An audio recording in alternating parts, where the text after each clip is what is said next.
غین سے پڑھیں گے، غین زبر غ، بسم اللہ الرحمن الرحیم، بسم اللہ کے ساتھ شروع کریں، بسم اللہ الرحمن الرحیم، غین زبر غ،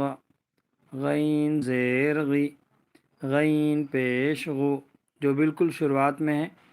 ہے یعنی شروعات سے سیکھنا چاہتے ہیں ان کے لیے ہے، پھر اس کے بعد ہم آگے بھی تھوڑا پڑھائیں گے اور لکھنا بھی سکھائیں گے۔ تو جو حضرات عمومی طور پر لوگ پڑھنا تو آسانی سے سیکھ جاتے ہیں، لیکن لکھنے میں بہت دقتیں اور دشواریاں ہوتی ہیں۔ پہلی بات تو تحریر نہیں بن پاتی، دوسری بات بغیر دیکھے لکھنا، اگر کوئی کہے کہ جو ہے کچن کا سارا سامان آپ لکھ کر کے ہمیں تحریر کیجئے تو لکھنا تھوڑا مشکل ہوتا ہے۔ تو انشاءاللہ میں آپ کو آپ کے کلاس میں لکھنا سکھاؤں گا۔ آپ گھر بیٹھے بغیر فیس ادا کیے آپ جو ہے اردو تحریر بھی درست کر سکتے ہیں اور اردو لکھنا بھی سیکھ سکتے ہیں، اور مہارت کے لیے میں ہارڈ اور سخت